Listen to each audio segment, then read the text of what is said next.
Hello everybody, welcome back to the garden. I hope you're having a wonderful day. Today's video is going to be all about coffee grounds and why I add them as a soil amendment in my garden.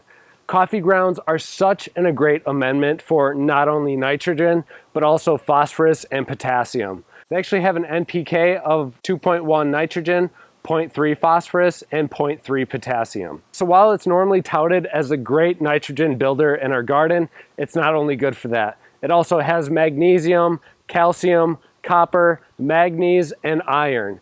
All of these things are going to help your plants out and are going to give you a better, bigger harvest this year. I've got my container here of coffee grounds.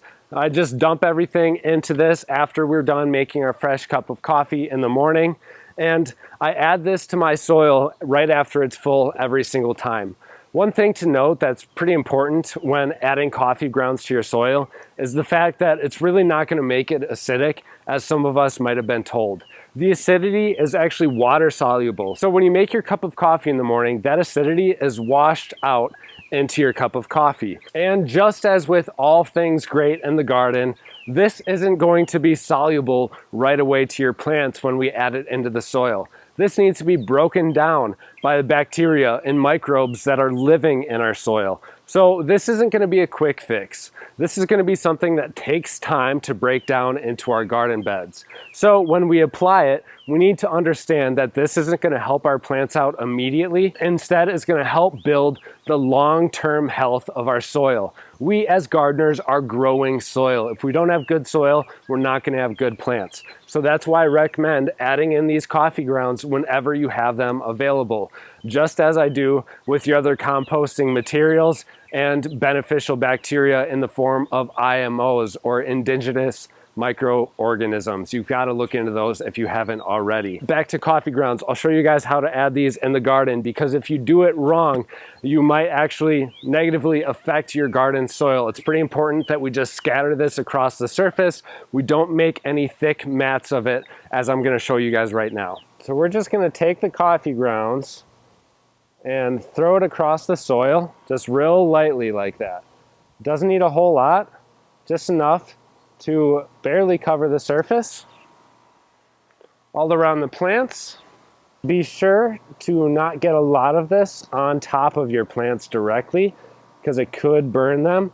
So if you do get a bunch of it on the foliage of the plants, like right here, what I'll do is I will just wash it off after I apply this, and then that's also going to help bring all the coffee grounds farther into the soil for the bacteria to start eating it up.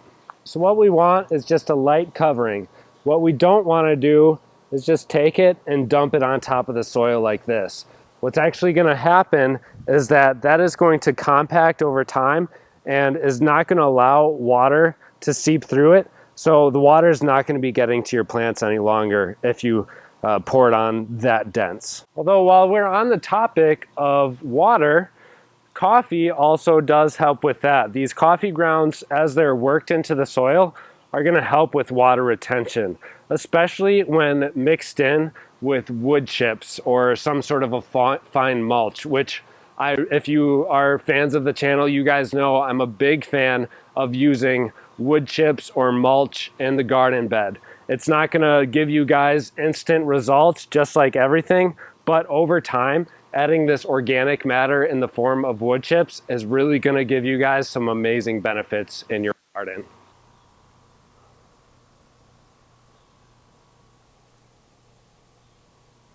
So just spread it right across your garden bed and you guys will be set. Another misconception about using coffee grounds in the garden is that it holds up nitrogen from the soil. While this is kind of particularly true, if we do spread it right on top of the soil, we don't really have that problem, because the top surface bacteria that's feeding on this nitrogen-rich material is just going to be affecting that top surface, not necessarily where the roots are. So over time, if we think of this being depleted and used up by the bacteria in the soil, it's going to work its way down the system.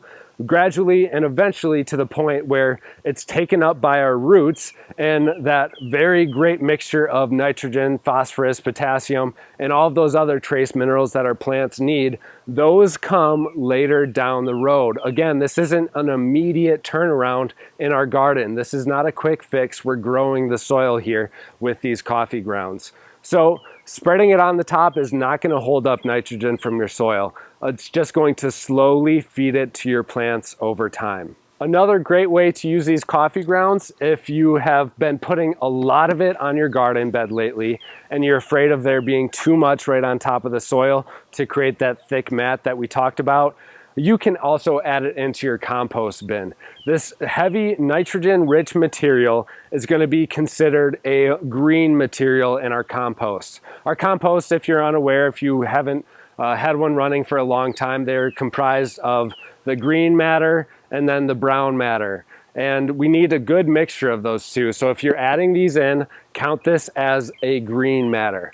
But overall, that heavy nitrogen in this is really gonna give you guys a kickstart in your compost. It's really gonna help it accelerate beyond if you hadn't added any of these coffee grounds at all. It's a great amendment to your compost. And then the worms absolutely love it, because the worms are going after this, not for the coffee grounds, but for the bacteria that is breaking down the coffee grounds.